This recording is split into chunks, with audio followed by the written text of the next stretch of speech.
Hello, it's Epsilon Emerald. Welcome back to my channel. And that noise in the background is Cookie eating a bit of plastic. In today's video, we're going to be looking at a vintage Pokemon guide. I already showed you my Pokemon Yellow guide and my Pokemon Gold and Silver guide. This one is Emerald, so Generation 3. It is a Prima guide. They make the best guides. And it's completely official. So Pokemon Emerald was a Game Boy Advance game which came out in, when was it, like 2003? Something like that. Oh, there's a piece of paper here. Let me just look at that.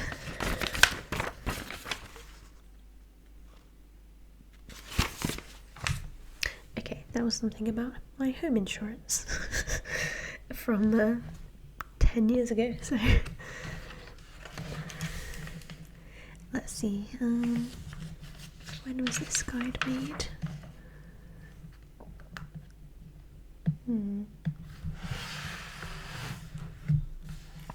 Oh, 2005.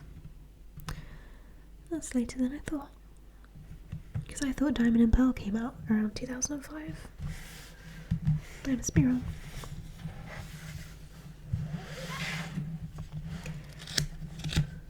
So let's just have a flick through and just have a look at this guide and just remind ourselves of how much fun Pokemon Emerald was.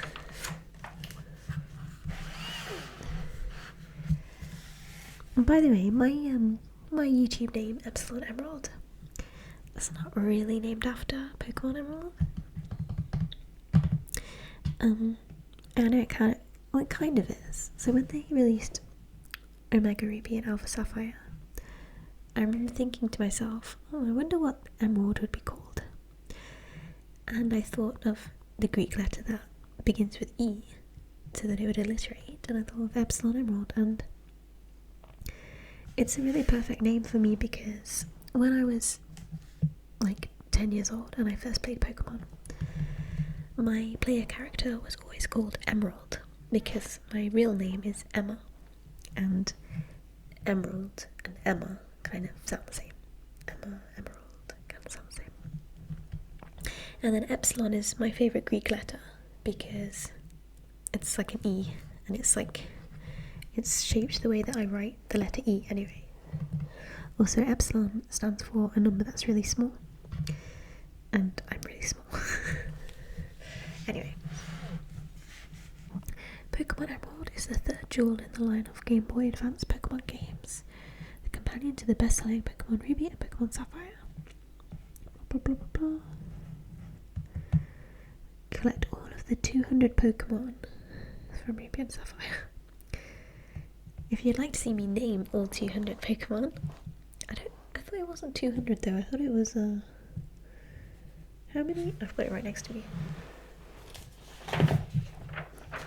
From 252 to 386.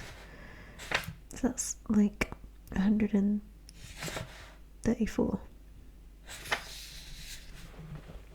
Oh, actually no, it means 200 Pokemon in the Ruby and Sapphire Pokédex, which will include some of Gen 1 and 2. Okay, let's just keep going through.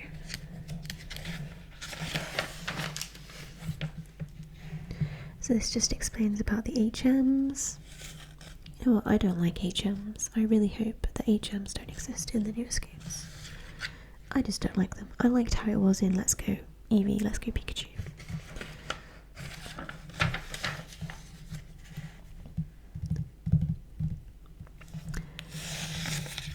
Got some stuff about evolution.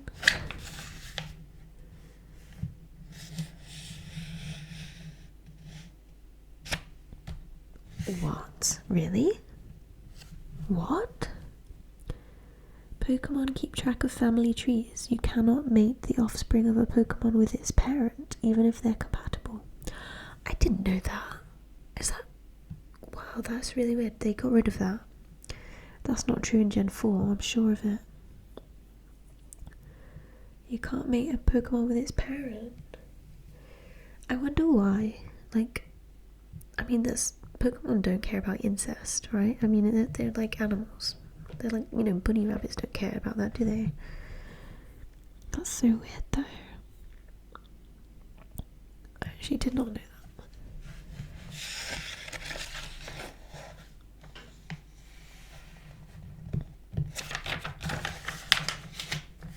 And then we've got Pokemon battles, trainer battles.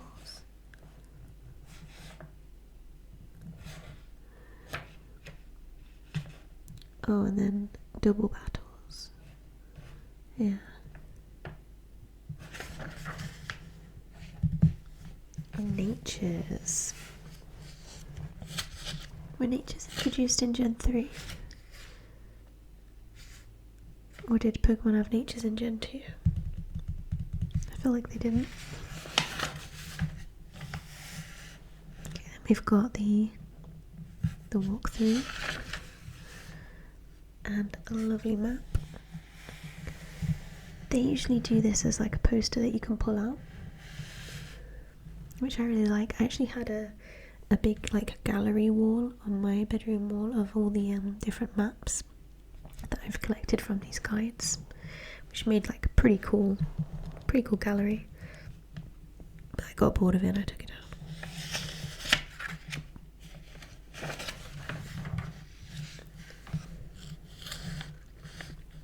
Then we're going to go through the actual walkthrough.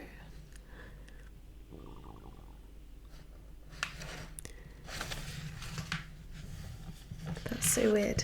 You know, I just saw that picture here. And as soon as I see that picture, I hear the music. Does anyone else get that as well? Do you hear the Professor Birch music in your head? The sort of like... I wouldn't be able to sing it, but I know it perfectly in my head. It's like quite pressurizing music, because he's running around getting chased by a Poochiana. Or is it a Zigzagoon in this game?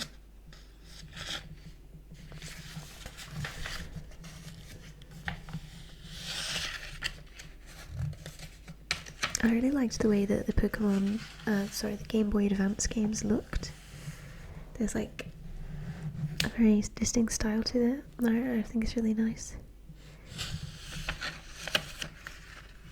And I really like watching Shiny Hunt videos from Gen 3, because the random encounters are really fast. Like, you can run away from a Pokemon really quickly, so you can get through a lot of encounters really quickly, so they're quite nice to watch. And I just really like, I think the graphics are just like really cute.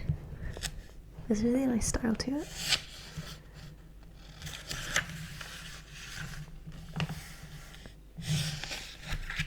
I generally though don't really like Gen 3.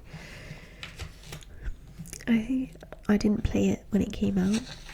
It was when I was at a bit of a weird age. I was at the age where like I wasn't really into video games or anything like that. Like I did still play Pokemon at the time, but I wasn't playing the new Pokemon games. I was just playing like Pokemon Yellow over and over and over again because I enjoyed it. But I wasn't into Pokemon. Like, I wasn't officially into Pokemon, you know. I was just more into reading and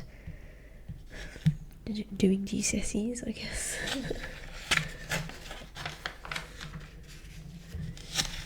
And I played the Gen 3 games after I played the Gen 4 games, which was when I got back into Pokemon. And I just didn't really like it. I think if you're used to Gen 4, then Gen 3 is such a downgrade because of the physical special thing as well. So in Gen 3, all grass moves are special, and all rock moves are physical, and all fire moves are special, etc, etc. Hi, Cookie. And for example, Ghost was physical, but like someone like Gengar had a really high special attack, but he didn't have any special moves that could take advantage of that. So it was a bit rubbish. And like Shiftry was like a big Pokemon in Gen 3. It was like one of the big new guys, and it had a really high attack stat, but it's a grass type, and it couldn't do anything. Is Shiftry grass dark? Well, dark was also a special type, so yeah, it was just rubbish. But then they changed that in Gen 4.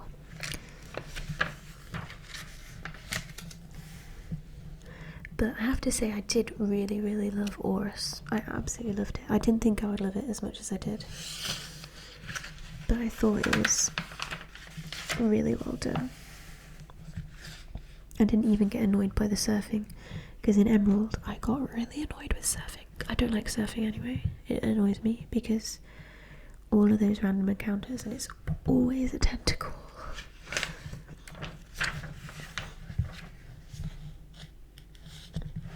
So yeah, I don't really remember the Emerald. I don't remember the game, but I do remember Aurus. So like Granite Cave. I don't remember this Granite Cave, but I do remember the Aurus one, which to be fair looks pretty similar.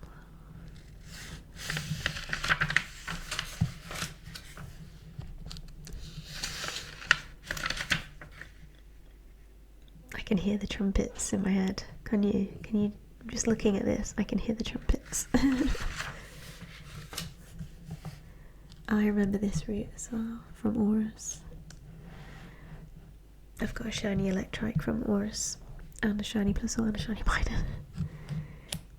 One from each game, I think.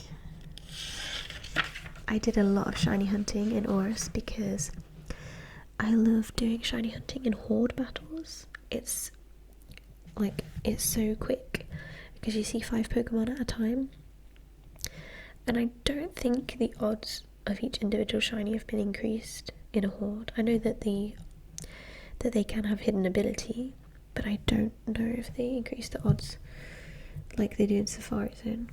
But somehow you get shinies really quickly. I think it's just because you see 5 at once. I've never been in a situation where I found 2 shinies in one horde, but I know that can happen. But I think that would be so funny. And imagine getting 3 or 4 or 5. That would be so cool.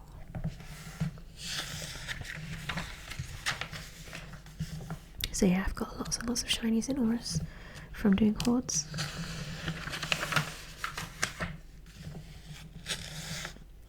Verdant turf. Is this where you can do secret bases? I feel like my secret base was around here. Oh yeah, look, you get secret power. Yeah.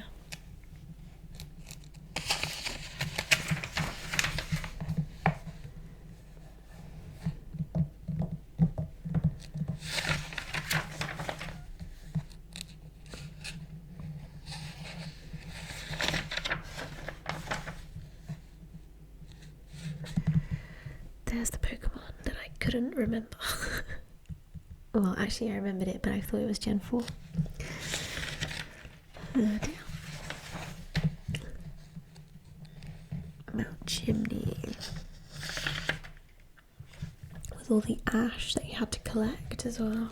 Do you remember that?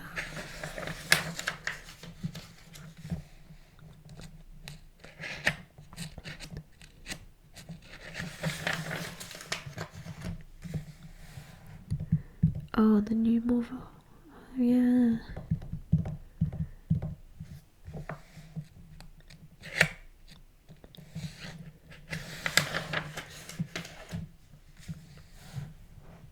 I remember that route as well. Who did I catch on that route? I think I shiny hunted on that route. What would it have been? Kecleon, Lillian, Oddish, 6 again. I'm not sure. Obviously not in Emerald, but in Aurus. I quite like the weather thing in Pokemon. Like in Diamond, Pearl, Platinum, there's quite a lot of rain and stuff. and I actually quite liked it. Yeah, it was nice. I wouldn't mind if they brought that back. And snow and stuff. Of course, the new Pokemon game is set in what's basically the UK, so they probably should put rain in it.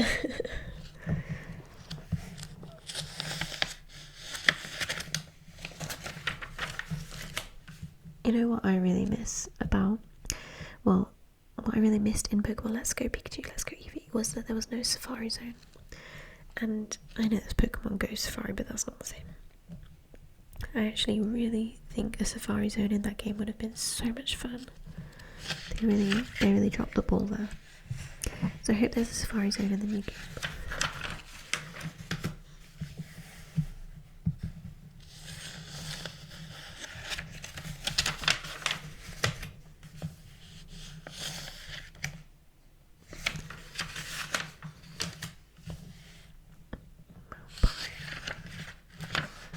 I like Team Aqua and Team Magma. They're pretty cool. I really like the Pokemon card set with the Team Magmas whatever and Team Aquas whatever Pokemon, you know. I thought that's probably one of my favourite sets of all time, if not my favourite.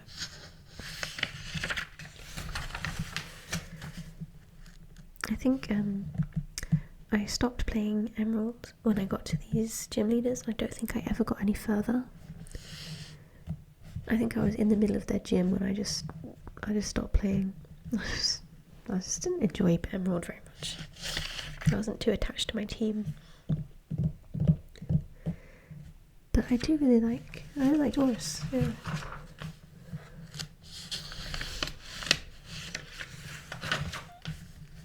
I actually feel like replaying all this. It was a really good game.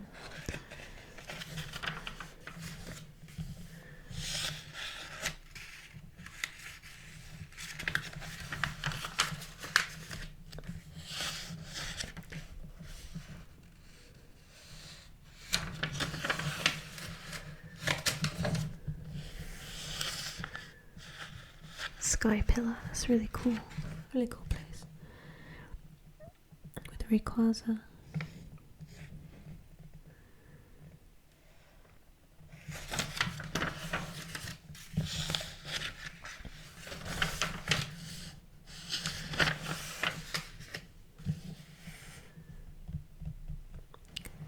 Who's the...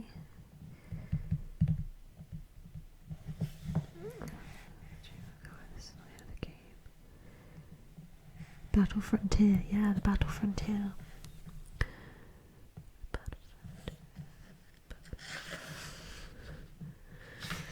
And then you had Latias and Latios who were roaming, right?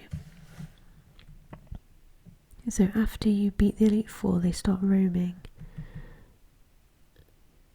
And then you have to... Oh, you get to choose which one. Interesting.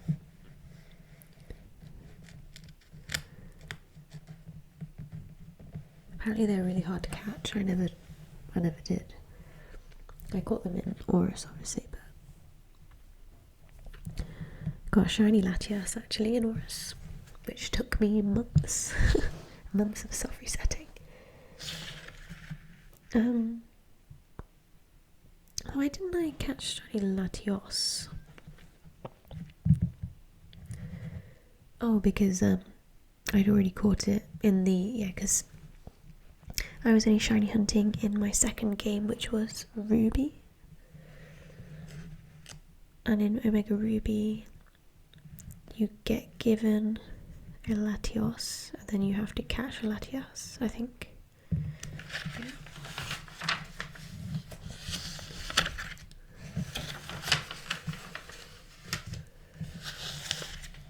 Mirage Island. Oh, this weekend, why not? Oh yeah.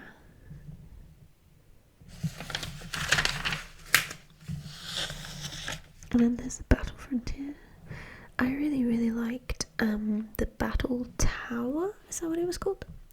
Wait, what game was that in? It was Gen 4, but I don't know if maybe it was Heart Gold, Soul Silver, or if it was just Platinum. I think maybe it was just Platinum. You had a battle tower thing, and you could do like a streak, see how long you could be undefeated for, or you could do like I don't know, they just had challenges, and after every 10 battles, then there was like a big boss, and they were really fun.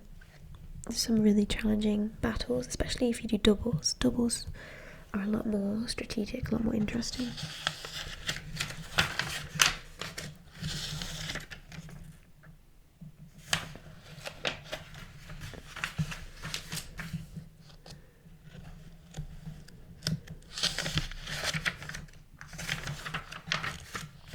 So a lot of stuff about the Battle Frontier.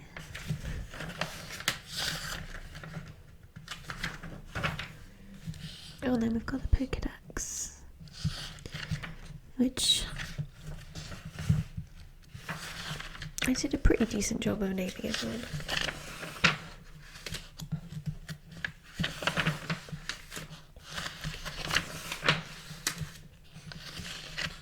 I quite like Shiftry.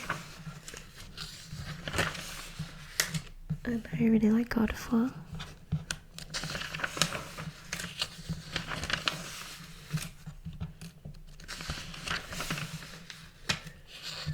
I also think Shedinja is a really cool concept, if a little pointless.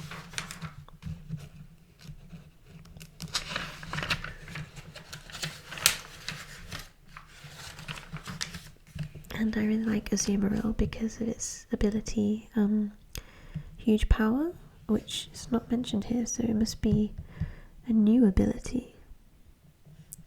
I didn't realise that. Oh no, it's right there. I'm stupid. It says it right there. Huge power increases the Pokemon's attack power in battle. Attack power becomes halved if skill swap nullifies the ability.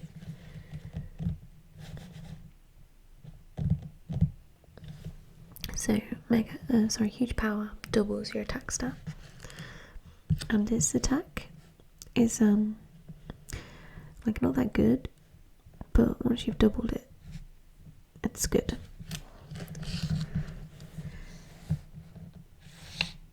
Actually, you know what? 33 base attack. Even if you double it, that's not that good. Yeah, that's actually not that good. Considering Gyarados' attack is 100.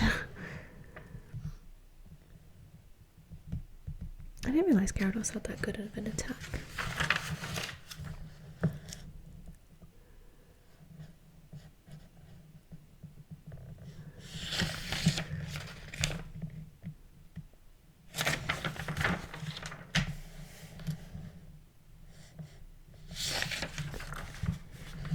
But I really like using Azumarill anyway, because it's quite bulky as well.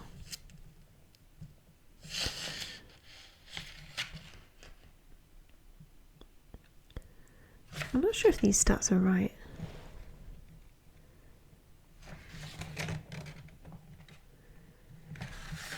I don't think these stats are right. Why are they all multiples of 25 or 33? I think these are approximations.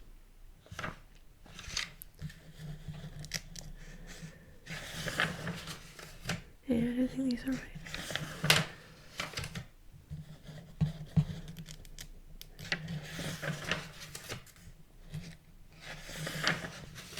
If I find a Pokemon whose stats I know, I'll be able to tell you.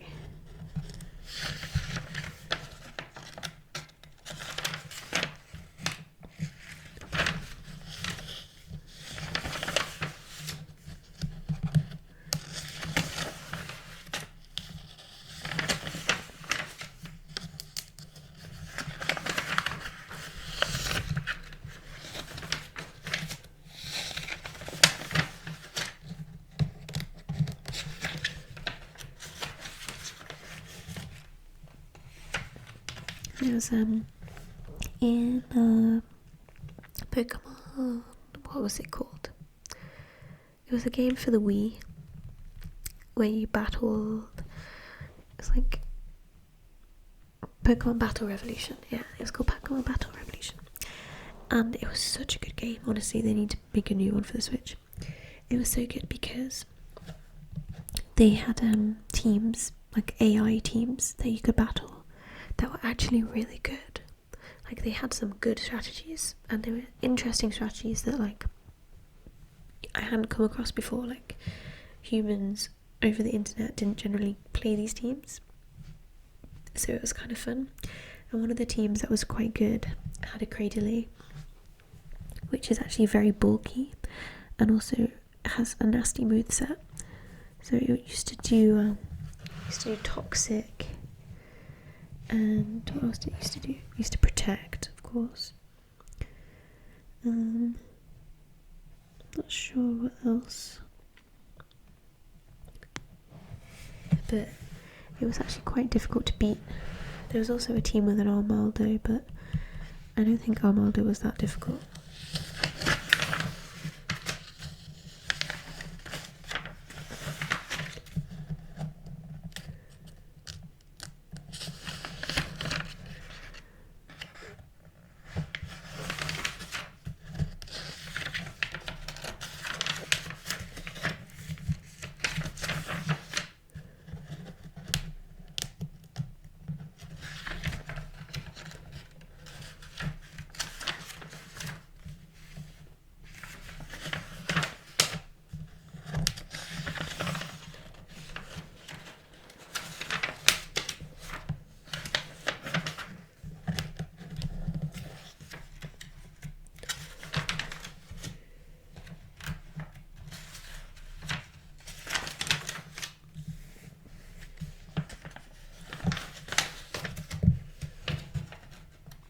So many fish.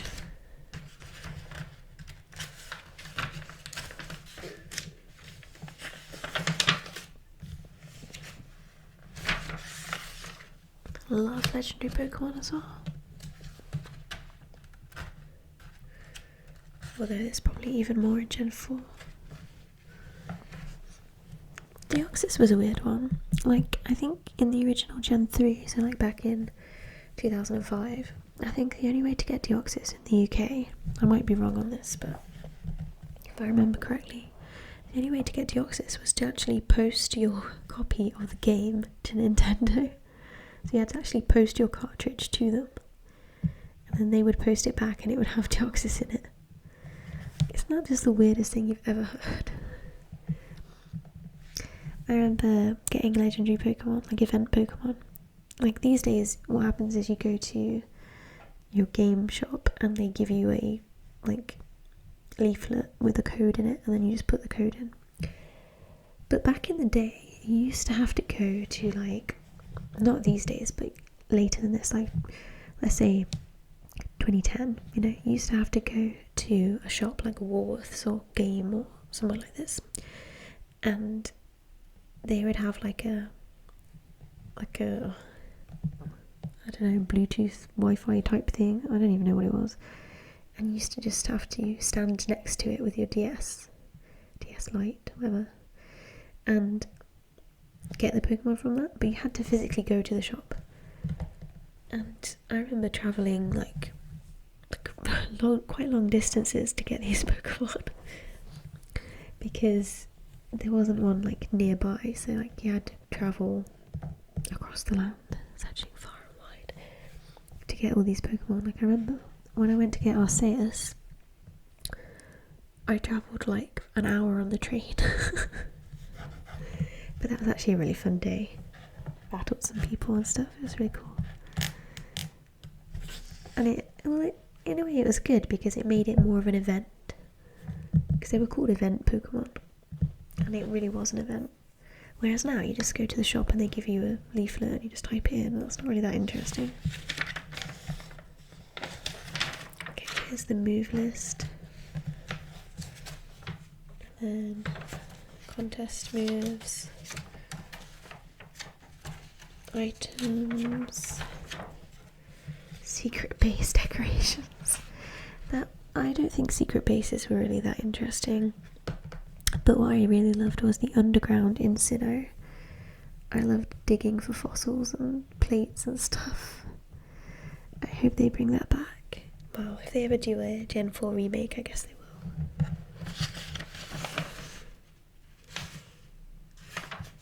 And that's it.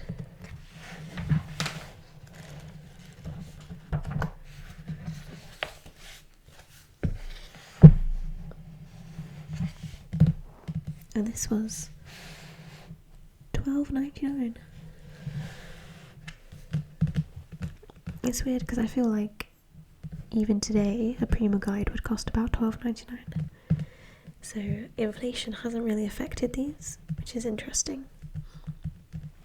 Like I remember my Pokemon Yellow guide was $4.99, but that was like a special price. I think it was supposed to be $9.99. My Pokemon Silver guides were definitely $9.99. So they haven't really gone up in price that much, considering that we're talking, well, this one was like 14 years ago.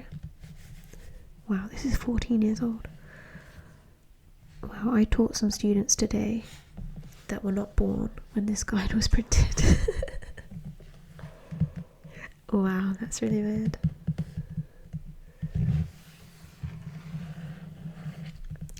Anyway, I hope you liked this short little video. Especially, I've actually forgotten who it was who requested it, but someone recently requested this in the comments, so this was just for you. I hope you liked it. I'll probably do all the rest of my guides as well in videos eventually. They're quite nice little videos to make. But yeah, I hope you enjoyed it. I'm about to film a Pokemon Let's Go Pikachu video, because I got that game for my birthday and I haven't started it yet, but I'm going to start it and I'm going to film that for you, so I hope you're looking forward to that. Sorry that I had quite a few videos in a row that were not Pokemon related, but that's just how it happened. It's just coincidence. Don't worry, I've not stopped playing Pokemon, I've not stopped collecting Pokemon, I've not stopped loving Pokemon. I've loved Pokemon for pretty much 20 years now. Yeah, over 20 years now, so I'm not going to stop anytime soon. Anyway, thank you very much for watching, and I'll see you next time. Bye.